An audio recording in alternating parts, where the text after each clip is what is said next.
Hello नमस्कार साथियों, मैं नितिन गुप्ता एक बार फिर से आप सभी का स्वागत करता हूं आपके अपने शिक्षक भर्ती चैनल गुरुकुल इंडिया पर। तो साथियों, आज हम करने वाले हैं आपके ईबीएस एनसीईआरटी प्लस पेडागोजी नाम से जो हमारी सीरीज चल रही है। ईबीएस एनसीईआरटी प्लस पेडागोजी नाम से जो हमारी सीरीज चल रही है, उसका हम भाग आज करने वाले हैं। 10वां भाग करने वाले हैं। लगभग 8 से 9 पार्ट हम कर चुके हैं, जिसमें कि मैंने 230 प्रश्नों को कंप्लीट कर लिया है। कितने 230 प्रश्नों को जो है कंप्लीट कर लिया बिल्कुल डिटेल से। तो जिन साथियों ने नहीं देखे हैं जाकर देख सकते हैं। प्ले लिस्ट में सारी वीडियो आपको क्रम से देखने को मिल जाएंगी। एक एक क्वेश्चन को डिटेल में बता रखा है। अगर आपको क्वेश्चन भी नहीं आ रहा है तो आप किस तरीके से कर सकते हैं, negative tag word, positive tag word, सारी कुछ उसमें बताने वाला हूँ। और इस क्लास में भी मैं यही चीज़ आपको करने वाला हूँ। Negative tag word, positive tag word, किस तरीके से आंसर को सही करना है, ये सारी चीज़ हम इसमें करने वाले हैं। तो बिल्कुल जुड़े रहेंगे अंत तक। जितने साथी चैनल पर पहली बार जुड़ रहे हैं, किसी भी शिक्षक भर्ती की तैयारी कर रहे हैं, सीटेट की तैयारी कर रहे हैं, तो चैनल को सब्सक्राइब कर लेंगे और बेल आइकन को प्रेस कर लेंगे, जिससे इस चैनल पर कोई भी नई वीडियो आएगी तो उसका नोटिफिकेशन आप तक तुरंत पहुंचेगा। ठीक है, चलिए स्टार्ट करेंगे। देखिए 230 प्रश्न हमने जो है कंप्लीट कर लिए थे। 231वां प्रश्न और क्लास का पहला प्रश्न। तो ध्यान से समझते हुए चलेंगे, मैं डिटेल पूर्वक बताता चलूँगा एक एक क्वेश्चन को। और अगर फिर भी आपके मन में कोई भी डाउट रह जाता है तो कमेंट करके आप जो है उससे पूछ सकते हैं। ठीक है, चलिए स्टार्ट करेंगे। पर्यावरण अध्ययन में वस्तु, जो आपकी थीम दी गई है उसमें बात क्या है कि थीम आधारित आधारभूत को अपनाने के समर्थन में निम्नलिखित में से कौन सा तर्क सबसे अधिक सशक्त है। ठीक है, कौन सा तर्क है जो सबसे अधिक सशक्त आप बताएंगे। तो मैं इसको देखिए चारों ऑप्शन आपको दिखा देता हूँ। तो चारों ही ऑप्शन आप देख के बताएंगे क्या इसमें आंसर आप जो है सही करेंगे। क्या देखिए कि यह पाठ योजनाओं को एक ढांचा प्रदान करने और शिक्षण को अधिक प्रभावी बनाने में मदद करता है। यह शिक्षण को अधिक रोचक और गतिविधि आधारित बनाने में मदद करता है। सी ऑप्शन है हमारा, अवधारणाओं, मुद्दों और कौशलों के बृहद विस्तार को सम्मिलित करने में मदद करता है। या डी ऑप्शन हमारा है, यह विषम सीमाओं को नरम, सौम्य बनाने और संपूर्णता में ज्ञान को प्राप्त करने में मदद करता है। तो क्या आंसर आप जो है इसमें सही करेंगे साथियों, बिल्कुल आप बताने वाले हैं क्या इसका आंसर आप जो है सही करेंगे। तो ऑप्शन आप बिल्कुल डी लगाने वाले हैं, यह विषम सीमाओं को नरम बनाने और संपूर्णता में ज्ञान को प्राप्त करने में मदद करता है। ध्यान से समझ लेंगे। इसमें विषय वस्तु जो हमें थीम है, ये किसके लिए इसका जो है सबसे ज़्यादा इसको मतलब किस चीज़ को जो है इसका समर्थन दिया गया है, ये आप बताएंगे। ठीक है, तो आप समझ में आ गया होगा आपके कौन सा ऑप्शन आप लगाएंगे, डी लगाएंगे। ठीक है, क्या है, डी लगाएंगे। देखिए इसमें अधिक रोचक, अब केवल रोचक बनाने से ही मतलब थोड़ी है, ये आप ध्यान से समझ जाएंगे। ठीक है, आप समझ रहे होंगे। चलिए अगले क्वेश्चन की बात करूं। देखिए सारी चीज़ें समझते हुए चलेंगे। जिसको ज़्यादा क्वेश्चन को ज़्यादा डिटेल में बताना होगा मैं बताता हुआ चलूँगा, बिल्कुल परेशान होने की ज़रूरत नहीं है आपको। तो क्वेश्चन है कि प्राथमिक कक्षाओं में पर्यावरण अध्ययन को सिखाने सीखने में कहानियाँ एक महत्वपूर्ण पहलू हैं। पर्यावरण अध्ययन के कक्षा कक्ष में कहानी सुनाने के लिए निम्नलिखित में से कौन सा सबसे कम उपयुक्त कारण है। तो देखिए बताइए कौन सा सबसे कम उपयुक्त कारण है। कहानियों में व्यक्तियों के अनुभव शामिल होते हैं। कहानियाँ अनेक विषय क्षेत्रों को छूती हैं। कहानियाँ कक्षा प्रबंधन में सहायता करती हैं। डी ऑप्शन है हमारा, कहानियाँ पर्यावरण अध्ययन अवधारणाओं से संबंध जोड़ने के लिए संदर्भ उपलब्ध कराती हैं। तो क्या इसका आंसर आप लगाएंगे। तो बिल्कुल ऑप्शन आपका डी सही है कि कहानियाँ पर्यावरण अध्ययन अवधारणाओं से संबंध जोड़ने के लिए संदर्भ उपलब्ध कराती है। ठीक है, तो ये इसमें कम उपयुक्त कारण यहाँ पर कहा गया था, तो यही ऑप्शन आपका सही होगा। ठीक है, अब कहानी में व्यक्तियों के अनुभव शामिल होते हैं, ये बिल्कुल आपका जो है उपयुक्त माना जा सकता है, लेकिन क्वेश्चन में कम उपयुक्त में ये सारी चीज़ें बताऊंगा। ठीक है, और कहानियाँ अनेक विषय क्षेत्रों को छूती हैं, ये भी आप समझ लेंगे, और कक्षा प्रबंधन में सहायता करती हैं। ये तीनों पॉजिटिव हैं, लेकिन कम उपयुक्त कारण पूछा गया था, तो इसलिए ऑप्शन आपने डी लगाया। ठीक है, अगले क्वेश्चन की हम बात करें। देखिए तो इस तरीके के क्वेश्चन आते हैं पॉइंट वाले कि कौन कौन से पॉइंट इसमें सही माने जाएंगे। पर्यावरण अध्ययन पाठ्य पुस्तक की विषय वस्तु में देखिए क्या क्या होना चाहिए। परिभाषाओं और व्याख्यानों को दूर रखा जाना चाहिए। रटकर सीखने को हतोत्साहित करना चाहिए। बच्चे को प्रश्न करने और खोजने का मौका मिलना चाहिए। बच्चे को केवल लिखित जानकारी दी जानी चाहिए। अब देखिए मैंने आपको पढ़ा रखा है। मैं तभी आपसे कहा था कि जिन साथियों ने वो क्वेश्चन नहीं देखे हैं वो जाकर देख लेंगे। मैंने सारी चीज़ें इसमें बता रखी हैं। जो साथी रेगुलर इस सीरीज से जुड़े हुए हैं वो इस आंसर को जो है बहुत ही जल्दी जो है लगाने वाले हैं, ठीक है। परिभाषाओं और व्याख्यानों को दूर रखा जाना चाहिए, ये बात आपकी सही है, ठीक है। अब रटकर रटकर सीखने को हतोत्साहित करना चाहिए, ये भी बात आपकी सही है। बच्चे को प्रश्न करने खोजने का मौका मिलना चाहिए, बात आपकी सही है, ठीक है। बच्चे को केवल लिखित जानकारी देना चाहिए, ये आपका गलत है। लिखित जानकारी के साथ मौखिक जानकारी भी देनी चाहिए, ठीक है। केवल लिखित जानकारी से ही काम नहीं चलेगा। अब इसमें देखिए, इसमें आपका 3 चीज़ें आपकी सही मानी गई हैं। इसमें भी आप कुछ साथी ABC लगाएंगे जो कि ऑप्शन डी में है। बिल्कुल देखिए, मैंने आपको बता दिया परिभाषाओं व्याख्यानों को दूर रखा जाना चाहिए, बिल्कुल ठीक है। कुछ कुछ हद तक जो है ये क्वेश्चन आपका सही भी माना जाएगा, कुछ हद तक गलत भी माना जाएगा। तो बिल्कुल इसको सही मानकर आप चलेंगे कि व्याख्यानों को दूर रखा जाना चाहिए, दूर नहीं रखा जाना चाहिए साथियों, दूर नहीं रखा जाना चाहिए, ठीक है। रटकर सीखने को हतोत्साहित करना चाहिए, ठीक है। उसको जो है कम यूज करना चाहिए। रटने की मैंने बताई थी जो निगेटिव माना जाता है, हतोत्साहित मतलब उसको यूज नहीं करना चाहिए, ठीक है। बच्चे को प्रश्न खोजने के अवसर मिलने चाहिए, मौका मिलना चाहिए, ये मैंने आपको बता रखा है, ठीक है। तो इसमें B और C की बात करेंगे। अब कुछ साथी कहेंगे इसमें ABC सही है, लेकिन मेरे हिसाब से इसमें जो है आपका B और C आपका सही माना जाएगा, ठीक है। क्या है, B और C सही माना जाएगा। आप कमेंट करके बता सकते हैं इसमें क्या आंसर आपका सही माना जा सकता है, ठीक है। चलिए अगले क्वेश्चन की बात करूं कि निम्नलिखित में से कौन सा प्राथमिक स्तर पर पर्यावरण अध्ययन के शिक्षण का उद्देश्य नहीं है। अब इसमें देखिए शिक्षण का उद्देश्य नहीं की बात कर रहा है, तो कौन सा ऑप्शन आप सही करेंगे। शिक्षक कक्ष में कड़े अनुशासन को सुनिश्चित करे, बच्चे को प्रश्न पूछने के लिए अवश्य अभिप्रेरित करना चाहिए, बच्चे को अपने निकटतम परिवेश से परिचय प्राप्त करने के लिए आवश्यक अभिप्रेरित करना चाहिए। डी ऑप्शन है हमारा, कक्ष में होने वाले अधिगम को विद्यालय के बाहरी दुनिया के साथ जोड़ना चाहिए।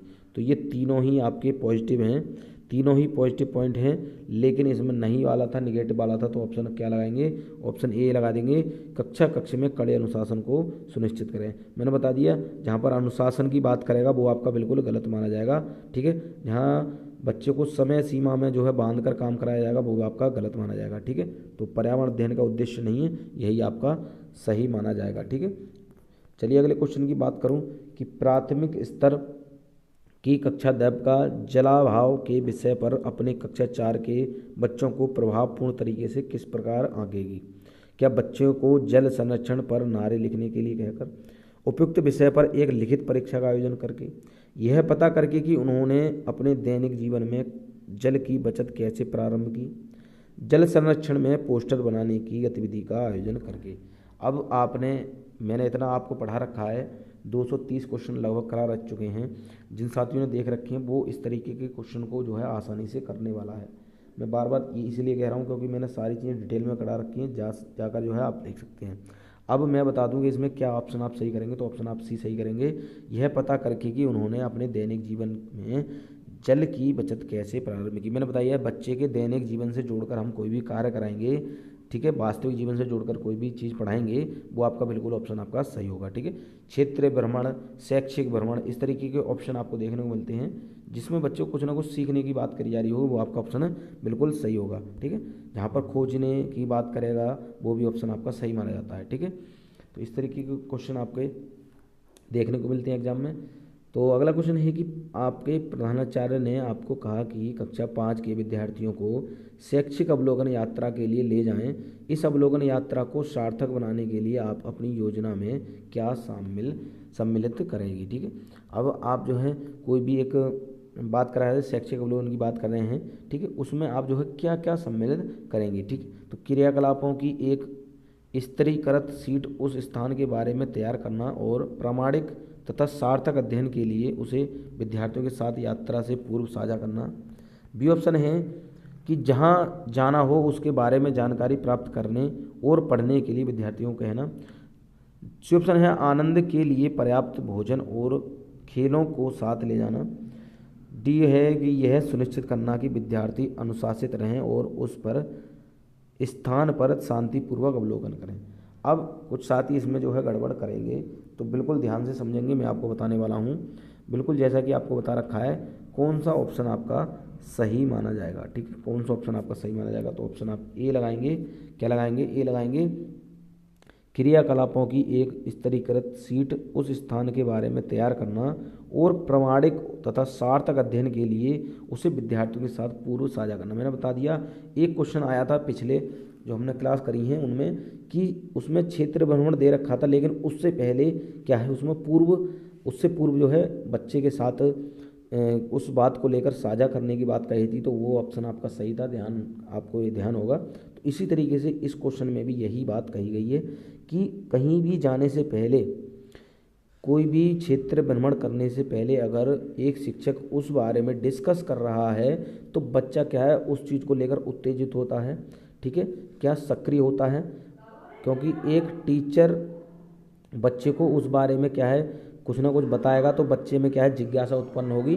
तो उसके बाद में अगर क्षेत्रीय भ्रमण हम कराएंगे तो बच्चा क्या सक्रिय रूप से उस चीज़ को समझ सकेगा। ठीक है, अगले क्वेश्चन की बात करूं तो अगला क्वेश्चन है कि सरिता की शिक्षिका उसे विभिन्न सामूहिक गतिविधियों में शामिल रखती है, जैसे समूह चर्चा, समूह परियोजना आदि। उसकी शिक्षिका सीखने के किस आयाम का अनुगमन कर रही है? क्या देखिए, भाषा निर्देशित सीखना, प्रतियोगिता आधारित सीखना, सामाजिक गतिविधि के रूप में सीखना या मनोरंजन द्वारा सीखना। किसका अनुगमन कर रही है? समूह चर्चा और समूह परियोजना की बात करें तो किसके लिए जो है इस चीज़ को शामिल किया गया है, आप इसमें क्वेश्चन आप बताएंगे। तो बिल्कुल ऑप्शन आप सी लगाएंगे। क्या लगाएंगे? सामाजिक गतिविधि के रूप में सीखना। ठीक है, समूह चर्चा, समूह परियोजना जो है सामाजिक गतिविधि के आधार पर जो है लगाई गई जाती है। ठीक है, सामाजिक गतिविधि जिसमें शामिल होती है। ठीक है, समूह चर्चा, सामूहिक परियोजना आपका किससे संबंधित माना जाएगा? आपका सामाजिक गतिविधि के रूप में माना जाएगा। ठीक है, चलिए, केवल मनोरंजन की बात यहाँ पर नहीं की जाएगी, केवल प्रतियोगिता की यहाँ पर बात नहीं की जाएगी। ठीक है, क्योंकि प्रतियोगिता जो है अलग अलग बच्चों में की जा सकती है। भाषा निर्धारित सीखना, ठीक है, केवल भाषा के माध्यम से यहाँ पर नहीं किया जा सकता। समूह परियोजना जो है ग्रुप में एक सामाजिकरण की भावना को लेकर जो है ग्रुप योजना बनाई जाती है। ठीक, अगले क्वेश्चन की बात करूं कि पर्यावरण अध्ययन के पाठ्यक्रम जिसे 6 उप विषयों के चतुर्दिक निर्मित किया गया है में पौधे और पशुओं को जानबूझकर परिवार और मित्र उप विषय के अंतर्गत सम्मिलित किया गया है। इसके लिए निम्नलिखित में से एक कारण को छोड़कर शेष सभी कारण हो सकते हैं। यह कारण कौन सा है? इस बात को उभारना कि किस प्रकार समुदायों के जीवन और आजीविकाएं विशेष पशुओं या पौधों से घनिष्ठ रूप से जुड़े हैं। बी ऑप्शन है विद्यार्थियों को विज्ञान के दृष्टिकोण से, क्या है, विद्यार्थियों को विज्ञान के दृष्टिकोण से पौधों और वस्तुओं को समझने में सक्षम बनाना। सी ऑप्शन है सामाजिक और सांस्कृतिक संदर्भ में पौधे और पशुओं के स्थान निर्धारित करने में विद्यार्थियों को सहायता करना। डी है हमारा इस बात को उभारना कि किस प्रकार मनुष्य एक दूसरे से घनिष्ठ संबंधों को साझा करते हैं। अब ये चारों ऑप्शन आपको देखने को मिल गए हैं। अब आप बताएंगे इसमें क्या आंसर आप जो है सही लगाते। तो बिल्कुल ऑप्शन आप क्या लगाने वाले थे? ऑप्शन आप डी लगाएंगे। क्या लगाएंगे? डी लगाएंगे। इस बात को उभारना कि किस प्रकार मनुष्य एक दूसरे में घनिष्ठ संबंधों को साझा करते हैं। ठीक है, ये बात आपके समझ में आ गई होगी। अब मैं क्वेश्चन आपको दिखा दूं दोबारा से।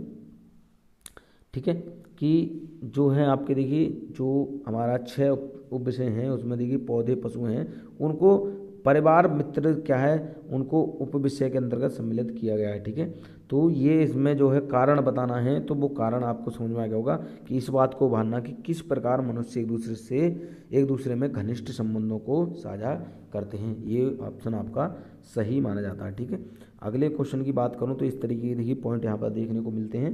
क्या है देखिए, पर्यावरण अध्ययन के शिक्षण अधिगम में सर्वेक्षण का उद्देश्य। अब सर्वेक्षण का उद्देश्य बताएंगे। क्या समुदाय के साथ अन्योन्य क्रिया का अवसर प्रदान करना, बच्चों को विभिन्न लोगों के प्रति संवेदनशील बनाना। तीसरा पॉइंट हमारा है कि सूचना को प्रत्यक्ष प्राप्त करने का अवसर प्रदान करना। और चौथा पॉइंट है आपका आकलन के एक अवसर के रूप में इसका उपयोग करना। अब इसमें से जो है उपयुक्त में से कौन कौन से आपके सही हैं ये आपको इसमें बताना है।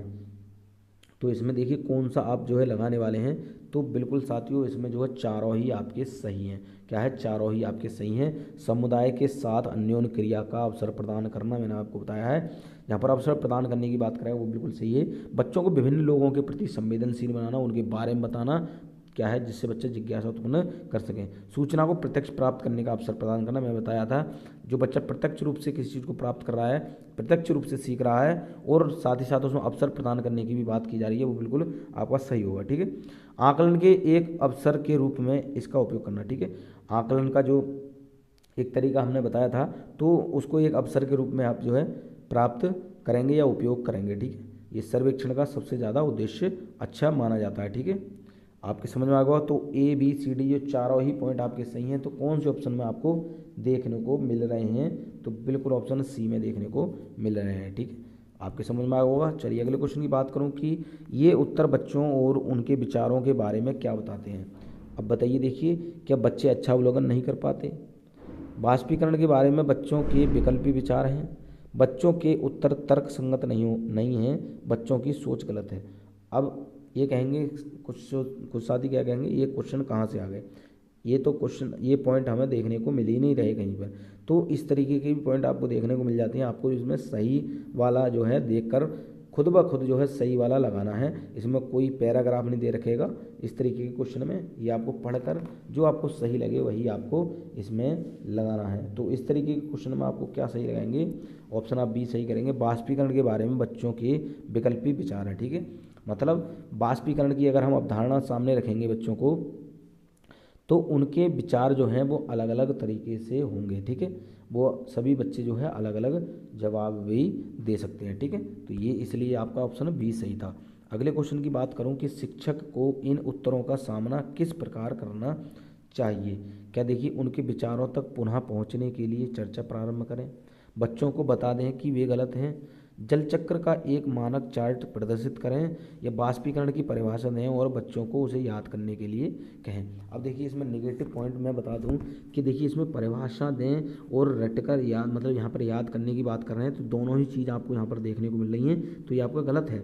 ठीक है, बच्चों को बता दें कि वे गलत हैं, तो बच्चों को क्या है, एक तरीके से कह सकते हैं उनका उत्साह जो है टूट जाएगा, तो वो आगे बढ़ नहीं पाएंगे। तो इसलिए उनको नहीं बताना है कि वे गलत हैं। ठीक है, अब बात करें आपका कि ए और सी में कौन सा आपका सही है, तो आप बिल्कुल बताएंगे, दिमाग लगाएं कि क्या इसमें सही होगा।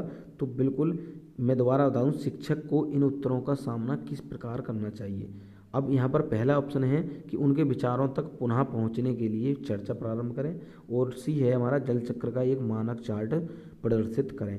अब कौन सा ऑप्शन आपका सही माना जाएगा, तो ऑप्शन आपका सी माना जाएगा इस स्थिति में कि जल चक्र का एक मानक चार्ट प्रदर्शित करें। ठीक है, जब अब उनके उत्तरों की बात की जा रही है तो बच्चे गलत आंसर दे रहे हैं, पहले उनको क्या करेंगे, एक बार जल चक्र का चार्ट बनाकर जो है दिखाएंगे, उसके बारे में समझाएंगे, तब उनकी बात में जो है विचारों को पुनः चर्चा करेंगे। ठीक है, इसके बाद का जो है ऑप्शन ए पर देखने को मिल रहा है। ठीक है, पहले उसके बारे में बताएंगे। मैंने बता दिया था कि किसी भी चीज़ के बारे में पहले जो है एक शिक्षक को बताना है, चर्चा करना है, जिससे कि बच्चा उत्सुकता जागृत करे। ठीक है, उस चीज़ के लिए सक्रिय हो जाए, तो उसके बाद में उनके विचारों तक पुनः पहुंचने के लिए प्रारंभ करेंगे चर्चा। ठीक है, आप समझ गए होंगे। तो पहला ऑप्शन आप जल चक्र का एक मानक चार्ट प्रदर्शित करेंगे, उसके बाद में उनकी बातों को समझेंगे। ठीक है, बात करेंगे कि वाष्पीकरण विषय पर बच्चों की विविध सोच का आकलन करने के लिए निम्नलिखित में से कौन सा प्रश्न एक नमूना हो सकता है। अब जल चक्र का आरेख बनाइए और उसे नामित कीजिए। जल चक्र के 5 लाभ लिखिए। क्या होता है यदि जल चक्र होता ही नहीं। जल चक्र के क्रम के सोपानों की सूची नहीं बनाइए। अब इसमें क्या आंसर आप जो है सही करेंगे, तो बिल्कुल ऑप्शन आप लगाने वाले हैं सी। क्या लगाने वाले हैं, सी। क्या लगाएंगे, सी लगाएंगे। क्या होता है यदि जल चक्र होता ही नहीं। अब ध्यान से समझेंगे कि ये क्यों सही है। यहाँ पर कह रहा है कि वाष्पीकरण विषय पर बच्चों की विविध सोच का आकलन करने के लिए निम्नलिखित में से कौन सा प्रश्न एक नमूना हो सकता है। ठीक है, वाष्पीकरण का विषय है और उस बारे में हम अलग अलग सोच जो है बच्चों की जानना चाहते हैं। ठीक है, उसके बाद हम आकलन करेंगे। तो हमने क्वेश्चन क्या रखा, क्या होता यदि जल चक्र होता ही नहीं। तो बच्चों के अलग अलग जवाब यहाँ पर देखने को मिलेंगे। ठीक है, यहाँ पर कह रहा है पहले ऑप्शन में कि जल चक्र का आरेख बनाइए और उसे नामित कीजिए। तो एक बच्चा तो जो देखकर इसमें जो है बना देगा, लेकिन और यहाँ पर देखिए यहाँ कह रहा है जल चक्र के 5 लाभ लिखिए, तो देखकर ही बता देगा। केवल 5 लाभ तक स्थिर हो जाएगा।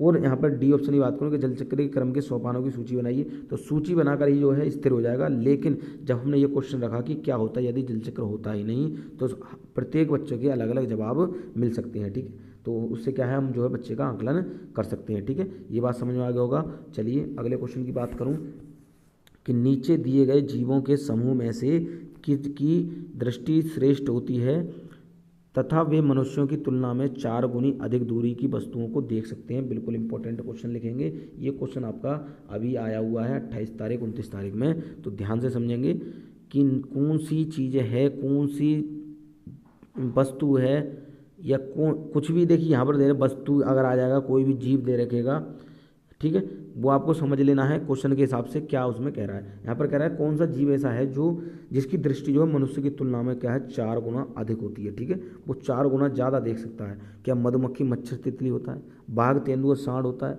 सांप, रेशम कीट, छिपकली होती है, या चील, गरुड़, गिद्ध होता है। अब इसमें ऐसा कौन सा जीव है जो मनुष्य से 4 गुना अधिक देख लेता है, बताइए क्या इसमें आंसर आप सही करेंगे। बिल्कुल एनसीईआरटी की अगर क्वेश्चन आपने पढ़ रखी है, हमारी एनसीईआरटी ईवीएस एनसीईआरटी नोट्स वाली अगर आपने सीरीज जो है कंप्लीट कर ली है, लगभग मैंने 7 वीडियो उसमें करा रखी हैं, 7 क्लास करा रखी हैं, बिल्कुल ईवीएस को कंप्लीट कर दिया है। उसमें नोट्स द्वारा मैंने जो है उसमें पॉइंट टू पॉइंट बिल्कुल समझाया गया है। जिन साथियों ने नहीं देखा है जाकर देख लेंगे प्लेलिस्ट में, ईवीएस एनसीईआरटी नोट्स सीरीज नाम से आपको प्लेलिस्ट देखने को मिल जाएगी। क्रम से जो है सारी चीज़ें मैंने समझा रखी हैं, प्रत्येक चीज़ के बारे में जो है डिटेल में मैंने वहाँ पर बता रखा है। तो इसमें कौन सा ऑप्शन आपका सही है, तो बिल्कुल ऑप्शन आपका डी सही है। चील, गरुड़ और गिद्ध ये 4 गुना अधिक जो है क्या है मनुष्य से ज़्यादा 4 गुना अधिक जो है देख लेते हैं, ठीक है। और बात करें बाघ, तेंदुआ, तो ये 6 गुना जो है अधिक देख लेते हैं और इनकी आवाज़ जो है वो क्या है 2 से 3 किलोमीटर तो जो है सुनाई देती है। इनकी दहाड़ जो है 2 किलोमीटर तक सुनाई दे जाती है, ठीक है, आप समझ लेंगे। और उसके बाद में कहेंगे कि ये जो है क्या है मूत्र के द्वारा जो है, मतलब जो मलमूत्र होता है उसके द्वारा जो है अपने एरिया में जो है दूसरे को जो है पहचान लेते हैं कि दूसरा आदमी आया हुआ है, ठीक है। और ये हवा की गति से पहचान लेते हैं कि जो गति है झाड़ियों की जो चाल है एक कह सकते हैं वो शिकारी द्वारा है, जो मतलब शिकार इसको जो करेगा उसकी जो है चलने की गति है, या फिर हवा से पत्ते हिल रहे हैं, ठीक है। तो ये आप समझ होंगे, मैंने सारी चीज़ें डिटेल में बता रखी हैं, आप जाकर देख सकते हैं। ईवीएस एनसीईआरटी नोट्स नाम से सीरीज कंप्लीट कर रखी है हमने। तो चील, गरुड़, गिद्ध है जो 4 गुना मनुष्य से अधिक देख सकते हैं, ठीक। अब बात करेंगे नीचे दिए गए खेती करने के विवरण को पढ़िए और इस ढंग की पहचान कीजिए। अब ध्यान से समझेंगे कि इसमें एक फसल को काटने के पश्चात खेत को कुछ वर्षों के लिए खाली छोड़ दिया जाता है, उसमें कुछ भी नहीं उगाया जाता है। इस भूमि में बांस या अन्य खरपतवार को जो भी कुछ उग आता है उन्हें उखाड़ा नहीं जाता, काटकर जला दिया जाता है। यह राख भूमि को उर्वरक बनाती है।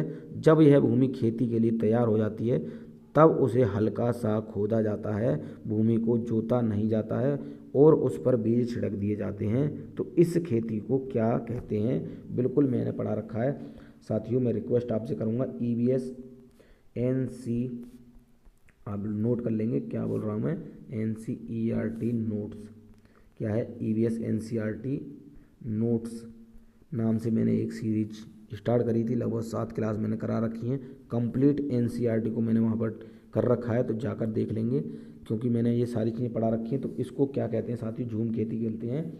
झूम खेती से क्वेश्चन आपका आया हुआ है सीटेट में, अभी भी आया हुआ है। तो झूम खेती से क्वेश्चन आया था है कि इसको जो है एक फसल को काटने के बाद कुछ समय के लिए छोड़ दिया जाता है, ठीक है, और वो बांस और खरपतवार जो होती है उसको जलाकर वहीं पर क्या है खाद के रूप में प्रयोग किया जाता है, ठीक है, आप समझ गए होंगे।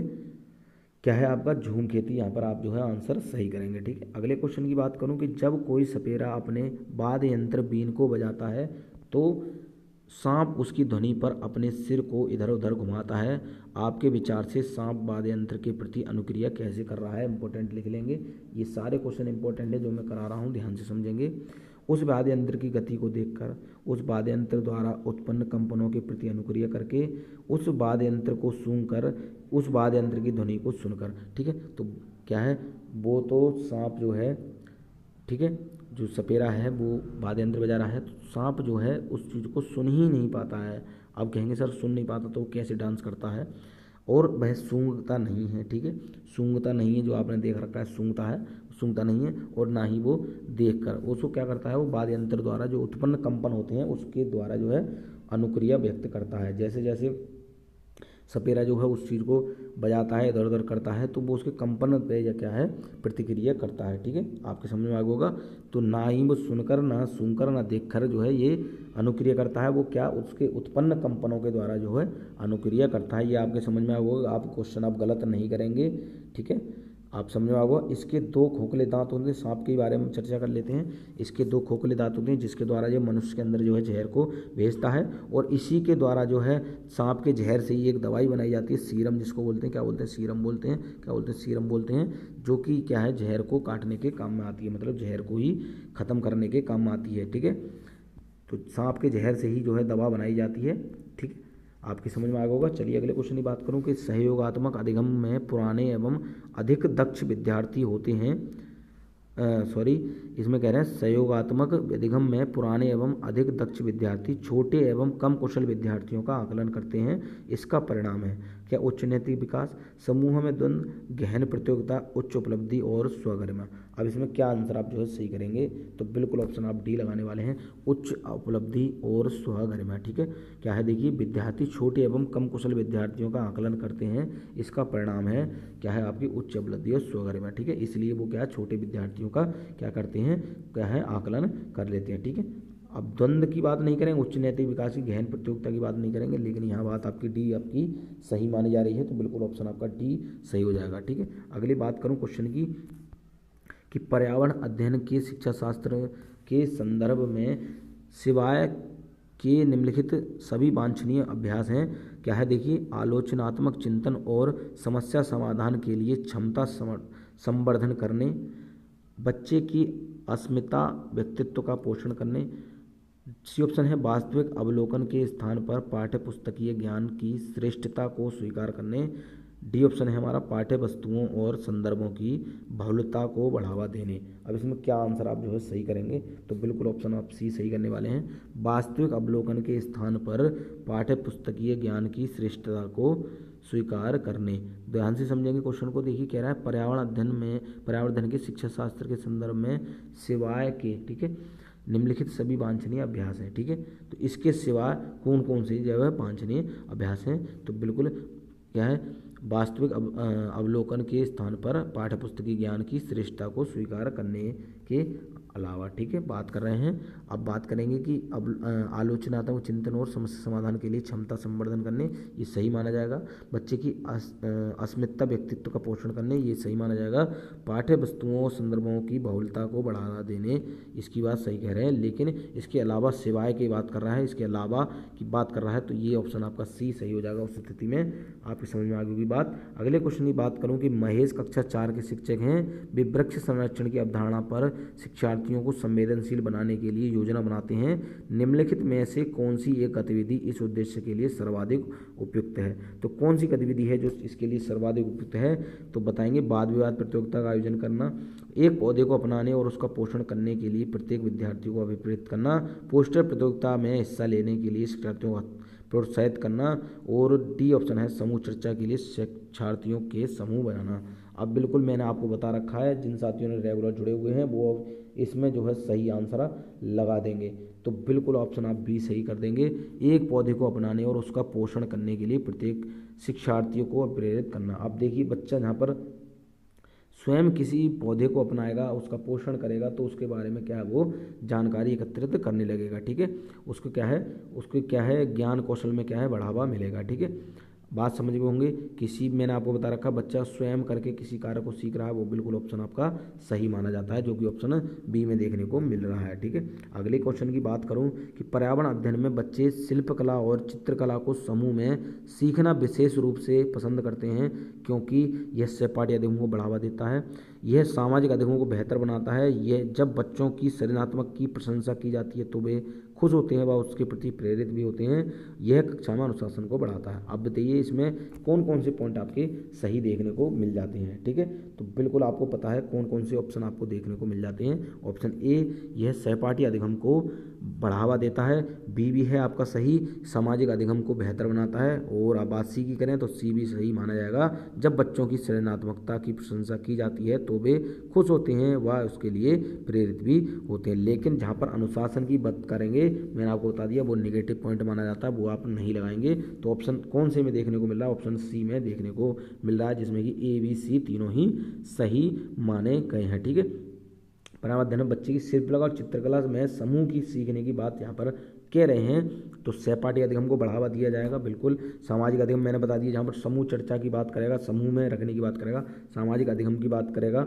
और सृजनात्मकता की प्रशंसा जब हम करेंगे तो बच्चे खुश होंगे, उसके लिए प्रेरित भी होते हैं। तो ये तीनों ही पॉइंट आपके सही थे, जो ए बी सी आपको सी पॉइंट में, सी ऑप्शन में देखने को मिल गया था। ठीक है, अगले क्वेश्चन की बात करूँ कि प्रयोग करना क्या है? प्रयोग करना आकलन का एक संकेतक है। निम्नलिखित में से कौन सा एक प्रयोग करने संबंधी संकेतक का आकलन करने का सबसे उपयुक्त तरीका है? तो चित्रपठन, सृजनात्मक लेखन, निर्देशन, प्रदर्शन या हस्तपरक गतिविधि। अब बताइए इसमें कौन सा सबसे उपयुक्त तरीका है? मैंने आपको बता रखा है, बिल्कुल ऑप्शन आप सही बनाने वाले हैं, ऑप्शन डी हस्तपरक गतिविधि। मैंने बता दिया, जब बच्चा स्वयं करके सीख रहा है, आप यही बात को जो है हाथ में अपने रख कर जाएंगे एग्जाम में कि बच्चा जहाँ पर स्वयं करके सीखेगा वही ऑप्शन आपका सही माना जाएगा। ठीक है, ईवीएस की यहाँ पर बात कर रहे हैं, जहाँ बच्चा स्वयं खोज करके सीखेगा, क्षेत्र भ्रमणों के माध्यम से सीख जाए, प्रत्यक्ष अनुभव के माध्यम से सीख रहा है, वो ऑप्शन आपके बिल्कुल सही माना जाता है। ठीक है, तो हस्तपरक गतिविधि मतलब बच्चे के द्वारा जो भी कार्य किया जा रहा है। ठीक है, तो बिल्कुल आपके बात समझ में आ गया होगा। अगले क्वेश्चन की बात करूँ कि प्राथमिक कक्षाओं में शिक्षार्थियों के पास अनेक प्रकरणों में अनेक वैकल्पिक अवधारणाएं होती हैं, जैसे सजीव, निर्जीव, जलचक्र, पौधे आदि। तो इन वैकल्पिक अवधारणाओं के स्रोत हो सकते हैं। तो कौन से बताइए? इसमें क्या है देखिए, क्या परिवार एवं समुदाय, पाठ्य पुस्तक एवं अन्य पुस्तकें, शिक्षक या कहानी एवं कविताएं। तो इसमें कौन सा ऑप्शन आपका सही होगा? दो तीन चीज़ें हैं, ये आप देखिए क्वेश्चन को ध्यान से समझ लेंगे। मैंने आपको पढ़ रखा था कि कौन कौन सी इसमें जो है चीज़ें शामिल हो सकती हैं। परिवार एवं समुदाय, पाठ्य पुस्तकें एवं अन्य पुस्तकें, शिक्षक, कहानी, कविताएं। तो इसमें कौन कौन से पॉइंट आपके सही माने जाएंगे, कौन कौन से विकल्प आपके सही माने जाएंगे? तो बिल्कुल देखिए, परिवार एवं समुदाय भी आपको यहाँ पर देखने को मिलेगा। ये क्वेश्चन आपका आया हुआ है, इंपॉर्टेंट लिख लेंगे साथियों, इंपॉर्टेंट लिख लेंगे। ये आपका आया हुआ है परिवार एवं समुदाय। अब पाठ्य पुस्तक एवं अन्य पुस्तकों की बात करेंगे तो ये भी ऑप्शन आपका सही माना जाएगा, ये भी आपका सही माना जाएगा। अब बात करेंगे उसके बाद में शिक्षक, इसमें नहीं माना जाएगा, कहानी कविता भी मानी जाएंगी। अब परिवार समुदाय जहाँ पर आ गया और पाठ्य पुस्तक भी आ गई, कहानी कविता। अब शिक्षक केवल क्या है, केवल एक विद्यालय में ही बात करेंगे तो विद्यालय में जो स्थिर हो जाएगा एक ही जगह पर, लेकिन शिक्षक यहाँ पर नहीं रहेंगे। ठीक है, वो कह रहा है वैकल्पिक अवधारणाओं के स्रोत हो सकते हैं। कौन कौन से स्रोत हो सकते हैं? ठीक है, तो ये तीनों चीज़ें हो सकती हैं, तो जो कि ऑप्शन ए में देखने को मिल रहा है। ठीक है, समझ में आ गई बात आपके। चलिए अगले क्वेश्चन की बात करूं कि रोहन के विद्यालय में एक विज्ञान प्रदर्शनी का आयोजन किया गया था। इसका आयोजन एक उद्देश्य के साथ किया गया था। आपके विचार से कौन सा उद्देश्य सर्वाधिक उपयुक्त है? ठीक है, कौन सा बताएंगे? शिक्षार्थियों के लिए सृजनात्मक माध्यम उपलब्ध कराना, बी ऑप्शन है हमारा विद्यालय का नाम प्रसिद्ध करना, सी है हमारा अभिभावकों को संतुष्ट करना, और डी ऑप्शन आपका विभिन्न व्यवसायों के लिए विद्यार्थियों को प्रशिक्षित करना। अब इसमें कौन सा ऑप्शन आप जो है सही लगाएंगे? तो बिल्कुल ऑप्शन आप ए लगाने वाले हैं, शिक्षार्थियों के लिए सृजनात्मक माध्यम उपलब्ध कराना। जैसा कि हम कहते हुए आ रहे हैं, जहाँ पर बच्चे को सृजनात्मक माध्यम उपलब्ध कराने की बात करे होगा वो बिल्कुल आपका सही माना जाएगा। केवल विद्यालय का नाम प्रसिद्ध करने की बात नहीं करेंगे, अभिभावकों को संतुष्ट करने की बात नहीं करेंगे, केवल व्यवसाय के लिए बच्चों को प्रशिक्षित नहीं करेंगे, लेकिन जहाँ पर सृजनात्मक माध्यम उपलब्ध कराएंगे बच्चा जो है आसानी से उस को समझने लग जाएगा। ठीक है, चलिए अगले क्वेश्चन की बात करूँ कि कक्षा में एक प्रभावी शिक्षण अधिगम प्रक्रिया होती है जब शिक्षक बच्चों के ज्ञान को पढ़ाई जाने वाली नई संकल्पना के साथ जोड़ने में सहायता करता है। इसके पार्श्व में निहित उद्देश्य है। अब इसको क्या बढ़ावा देना है? ठीक है, को क्या बढ़ावा देना है? व्यक्तिगत भिन्नता को, शिक्षार्थी स्वायत्तता को, या पुनर्वर्ण को, ज्ञान का सहसंबंध एवं स्थानांतरण को। तो इसमें कौन सा ऑप्शन आप जो है सही करेंगे? तो कौन सा ऑप्शन सही करेंगे, ऑप्शन डी सही करेंगे, ज्ञान का सहसंबंध एवं स्थानांतरण को। ठीक है, क्या है देखिए दोबारा समझेंगे। इसमें कह रहा है इसके अलावा, ठीक है, जो उद्देश्य है किस चीज़ को बढ़ावा देना है, तो ज्ञान का सहसंबंध एवं स्थानांतरण को बढ़ावा देना है। ठीक है, चलिए अगले की बात करूं क्वेश्चन की कि प्रयोग और प्रयोगात्मक कार्य करते हुए श्यामा का निष्पादन कक्षा में सर्वश्रेष्ठ होता है, उसे बहुत सृजनात्मक शिक्षार्थी माना जाता है, इसलिए वह डैश के द्वारा संकल्पनाओं को सीखती है। ये क्वेश्चन भी इंपॉर्टेंट है, लिखते हुए चलेंगे, इंपॉर्टेंट है, सारी चीज़ें इंपॉर्टेंट हैं, लेकिन जो क्वेश्चन ज़्यादा इंपॉर्टेंट है वो मैं आपको बताने वाला हूँ। अभिसारी चिंतन कहेंगे, अपसारी चिंतन कहेंगे, मॉडलिंग कहेंगे, अनुकरण कहेंगे। तो क्या ऑप्शन आप जो है सही इसमें करेंगे, तो बिल्कुल ऑप्शन आप बी लगाने वाले हैं, अपसारी चिंतन। मैंने आपको बता रखा जहाँ सृजनात्मकता की बात करेगा, मैंने आपको बता रखा जहाँ सृजनात्मकता की बात करेगा वहाँ अपसारी चिंतन की बात की जाएगी। क्या साथियों, जहाँ सृजनात्मकता की बात करेगा वहाँ अपसारी चिंतन की बात की जाती है। मैंने आपको पहला भी पढ़ा रखा है, जो साथी रेगुलर जुड़े हुए हैं उनको पता है। ठीक है, तो सृजनात्मक शिक्षार्थी है या सृजनात्मकता की कोई भी बात की जाएगी वहाँ अपसारी चिंतन की बात की जाएगी। ठीक है, चलिए अगले क्वेश्चन की बात करूं कि निम्नलिखित में से कौन सा कथन आकलन प्रक्रियाओं के बारे में सबसे कम उपयुक्त है।